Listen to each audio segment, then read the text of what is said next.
Diets, random workouts, and 10K steps every day is not going to help you lose weight when you're working 60-hour weeks in back-to-back meetings all day. So in this video, I'm going to show you the exact 5 principles I use with my clients to help them lose weight whilst working 8 to 10 hour days. By the way, if you're new to the channel, my name's Javid. I help women in corporate roles who work remotely lose weight. Before we dive into number 1, I just want to play you this 10-second clip of a conversation I had with a client the other day to show you what's possible. You've been working, what, 10 hours every single day at work from the sounds of If things. not I know more. So before, I couldn't even fit into my jeans. I was wearing my running leggings because I couldn't find any clothes that fitted me.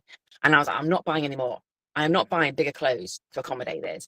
And so I can now wear my jeans. I'm now back into a size 12. And it's like that in itself has made me feel loads better. Okay, let's dive in. Principle number 1.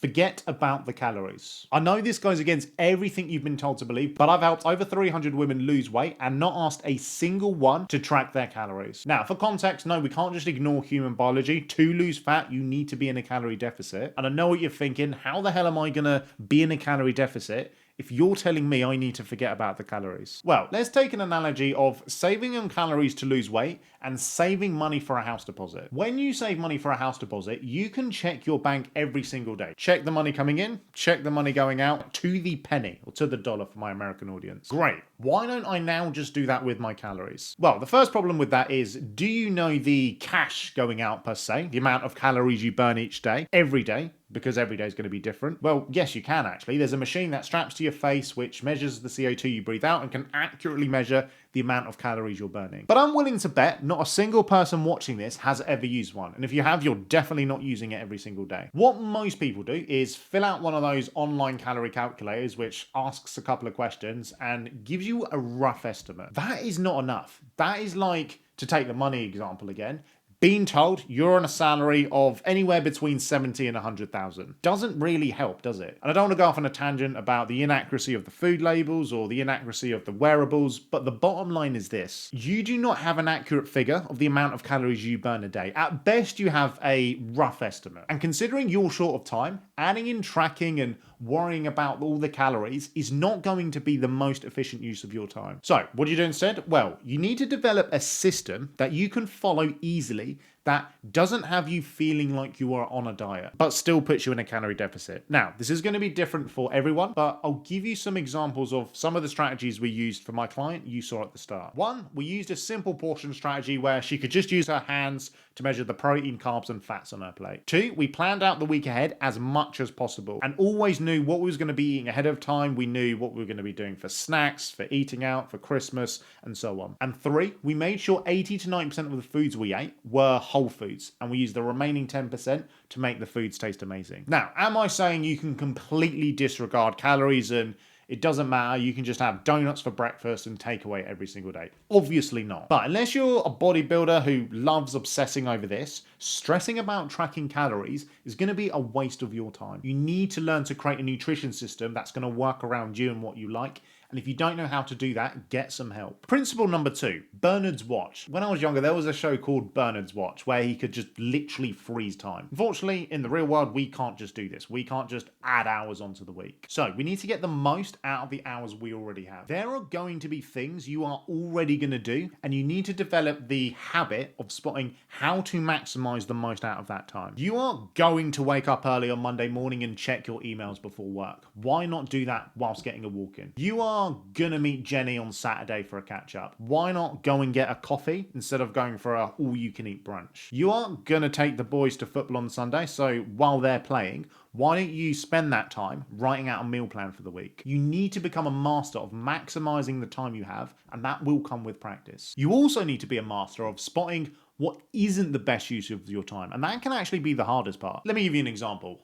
On the surface, a 1 hour high intensity training workout on 6 AM on a Saturday might seem like a great use of your time, but is it really? Yeah, you might burn an extra couple of hundred calories, but 1, you're more likely to be hungry later on in the day, so eat those calories back, plus more. 2, your body responds to high intensity training by slowing down your metabolism for the rest of the day. It's called the afterburn effect. And 3, it's very demanding on your nervous system. Maybe a better use of that time would have been to sleep in a bit and reduce some of that sleep debt from the week, and then get a 30-minute fasted morning walk in. Now, this was just an example. I'm not saying HIIT training is bad. There is times to use it. But the point is, the woman who works 60 hours a week and manages to lose the weight and keep it off forever, she's developed the habit of making the most out of her time. She has to. Again, if this has left you scratching your head, what shouldn't I be doing? I'd recommend you get some help. Pillar number 3, the 1.19%. If I asked you for just 1.19% of your whole week to give me,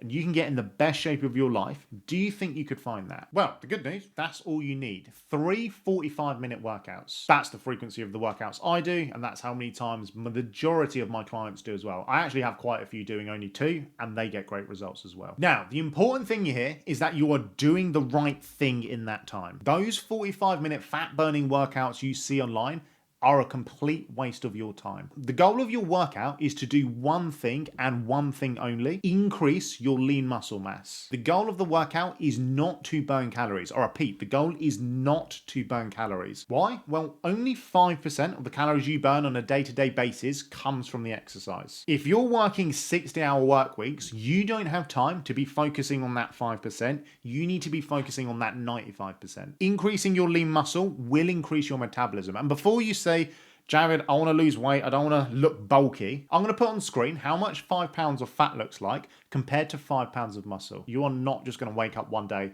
and look like the Terminator. Now, some of the women I speak to actually already know what I've just said. They know they need to be weight training, but then they execute it completely wrong. You need to be doing 4 to 5 exercises a workout which target multiple muscle groups. You need to be doing 6 to 12 reps of each movement for 2 to 4 sets. And your exercise selection is the most important part. You should be doing things like shoulder press, chest press, rows, leg press. These are going to be great. You also need to make sure you are pushing yourself. One of the biggest lies in all of fitness is showing up is 90%. It is not. Showing up is the bare minimum. There are gyms across the country full of people who have been showing up for years and they still look the same. So for those 3 45-minute sessions, you need to be pushing yourself and getting the most out of that workout. Now, there are videos on my page of some workout ideas, but again, if you don't want to leave anything to chance, get some help. And please do not just ask AI to create you a workout. Principle number 4, keep the joy. If you cannot follow a plan per se, a strategy for the next 5 years and beyond,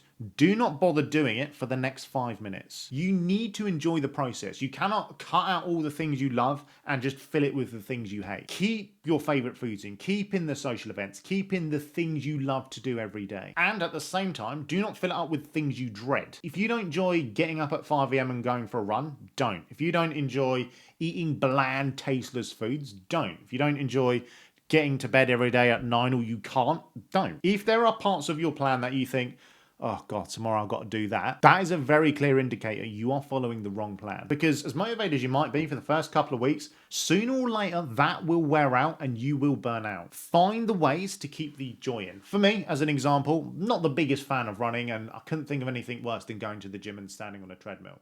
However, I do enjoy martial arts, I do enjoy swimming, I enjoy football. I genuinely look forward to those, so I do those instead. There is no plan out there for anything in life, not just fitness, that will not require consistency for you to get to your goal. So if you don't think you'll be able to stay consistent, don't bother. You're just setting yourself up for disappointment. Will there be times you don't want to go to the gym and you just want to crash out on the sofa and order a pizza? Yes, this will take some discipline, but you should not be following a plan that you just can't wait to finish. Principle number 4, addition by subtraction. I'm going to give you a perspective that, when I first heard, really changed how I see things. The people you see who have what you want, again, this doesn't just apply to fitness, it applies to pretty much everything. They don't have something you don't have. You have something they don't.